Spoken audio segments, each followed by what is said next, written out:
Salut la compagnie, c'est Jules Melon et aujourd'hui dans Impro Ciné Critique, je vais vous parler d'un film d'aventure dramatique, de prison aussi, qui fête ses 50 ans, à savoir Papillon, sorti en 1973, réalisé par celui qui a mis en scène notamment La Planète des Singes, mais aussi Patton, à savoir Franklin J. Schaffner.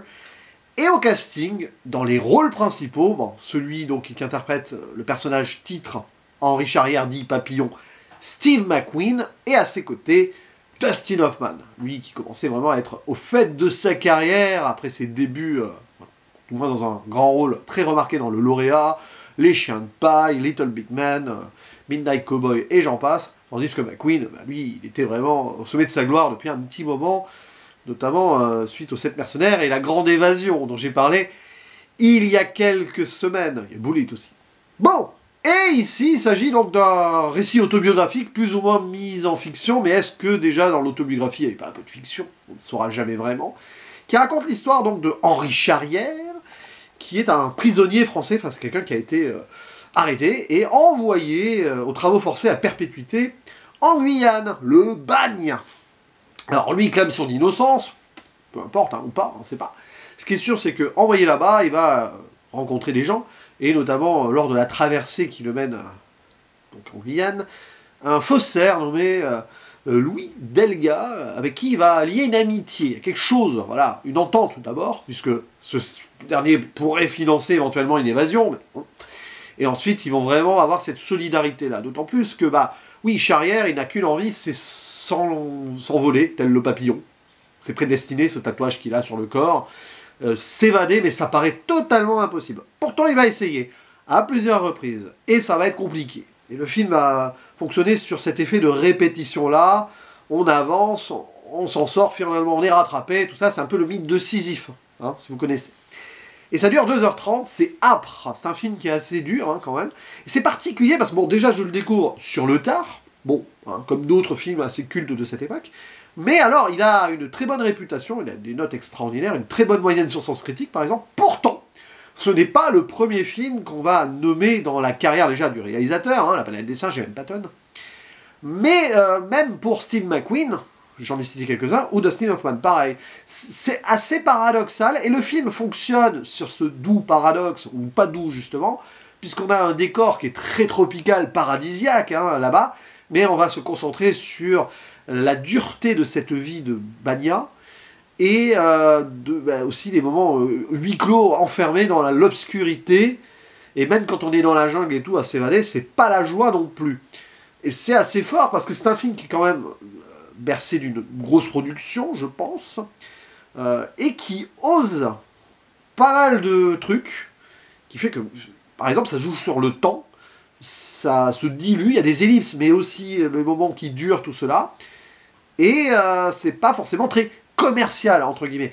On reprend un principe de la grande évasion, d'où Steve McQueen, mais à côté, c'est le Club Med, là-bas, vous voyez. Alors, toute proportion gardée, quand même, faut pas exagérer. Parce que là, ce qui se passe, d'ailleurs, ça transfigure un Steve McQueen qui était un petit peu critiqué, alors, toute proportion gardée, là aussi, pour ses rôles à peu près équivalents, où il jouait surtout sur son charisme, même s'il se donnait beaucoup, La Grande Évasion notamment, il faisait quelques cascades. Mais alors là, sur son faciès, sur sa préparation physique, j'imagine aussi, et mentale, on voit qu'il est impliqué à 100% et on ressent la douleur donc, de Charrière qui, à certains moments, est à 2 doigts de la mort, mais c'est l'abnégation, la survie. Il ne peut pas parler, ça dure des années, des mois, enfin, il y a plusieurs trucs comme ça. Le film se déroule presque sur une décennie, enfin, je n'ai pas compté, mais l'idée est là. Et vraiment, voilà, ce courage aussi, ce lien qui va lier, et puis le fait qu'il ne va pas balancer des noms parce que, il a ses principes, il veut certes s'évader et s'en sortir, mais pas à n'importe quel prix. Et ça dure 2h30 comme ça, où il y a beaucoup de choses. C'est un film qui, on va dire, voyage beaucoup aussi dans les genres, certes, le côté film de prison carcérale, bien sûr, le drame psychologique, le côté aventure, action, par moments, surtout aventure, il y a des scènes qui sont presque récréatives, mais faussement, dans un film qui est assez plombé, la scène du crocodile, par exemple, même si c'est pas drôle, voilà, et quelques rencontres un petit peu, on va dire, vite fait spectaculaire, mais quand même, ça renvoie toujours à des scènes beaucoup plus contemplatives et posées. À un moment, il y a le personnage de Charrière qui se retrouve face à des locaux, et il va y vivre avec eux pendant un petit moment, et c'est le silence. Ce silence qu'il reproduit d'ailleurs de ce qu'il a vécu en prison, mais dans un autre état d'esprit ici. Respect entre les hommes et tout, etc. Entraide éventuelle ou non, et rencontres diverses et variées d'autres prisonniers notamment qui souffrent, avec certains préjugés ou pas, etc. Certains qui veulent s'en sortir, d'autres qui se disent de toute façon c'est comme ça, et ça sera pire si on essaye de s'échapper. D'ailleurs, Louis Delga, c'est intéressant son personnage là-dessus, parce que il aimerait accompagner son ami, mais il y a autre chose aussi qui fait qu'il va peut-être rester ou pas. Enfin, donc c'est assez, c'est fort là-dessus, c'est puissant. Cependant, d'où le paradoxe ultime de ce film, vraiment, décidément, sur moi, c'est que même si je vois la grandeur et certaines choses, je suis pas ultimement rentré dedans. Je ne saurais expliquer pourquoi. Je vois à quel point c'est très bien. Il y a des scènes qui sont purement, on va dire, inoubliables. Hallucinations psychologiques aussi, évidemment, quand il est isolé. Les repas où il y a même des insectes. On voit des insectes, et c'est des vrais insectes et tout. On va quand même au bout d'une forme de réalisme. Mais sur la globalité, je sais pas. C'est l'aspect répétitif, comme ça, peut-être, qui fait qu'à un moment, le rythme est bizarre, en fait. Et c'est très intéressant parce que c'est pas du tout dans la veine d'autres films un peu grosse production de cette époque. Enfin, grosse production. Là, je suis en train de regarder Solar Productions, General Production Company, les films Corona. Finalement, c'est du Hollywood, mais c'est pas non plus Universal. Enfin, je dis voilà, la Warner, Metro Goldwyn Mayer et tout. Donc c'est intéressant ça. En tout cas, ce qui est sûr, c'est que c'est un film que quand vous le voyez, même si vous pouvez avoir des réserves sur l'implication personnelle du moment, ça reste. Je pense qu'il y a des choses qui vont vraiment être gardées en moi. Les performances des deux acteurs principaux, oui. Je n'ai pas cité d'autres autour parce que finalement ça tourne souvent autour d'eux. Il y a quand même la présence de Bill Murray qui jouait le petit garçon dans un épisode de la 4ème dimension absolument flippant là. Il y a aussi Dalton Trumbo qui joue un commandant au début là et qui est co-scénariste du film. Voilà. Je crois que c'est l'une de ses presque dernières œuvres d'ailleurs.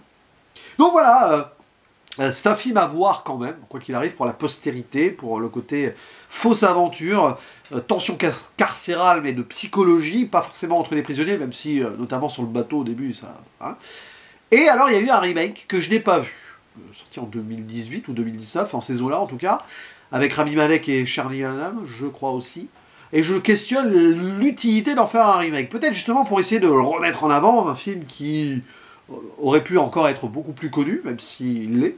Je ne sais pas. En tout cas, ce qui est sûr, c'est que c'est à voir et je suis pas mécontent de l'avoir découvert. N'hésitez pas à dire en commentaire ce que vous en avez pensé. Est-ce que c'est pour vous un rôle marquant, par exemple, de Steve McQueen ou Dustin Hoffman? Et puis, on en discute, bien sûr. Et puis, la filmographie du metteur en scène, qui, quand même, a fait énormément de belles choses. En tout cas, pas forcément beaucoup de films en termes de quantité, mais ce qu'il a fait, visiblement, il l'a pas fait avec le dos de la cuillère. À vous la parole et je vous dis à la prochaine. Ciao.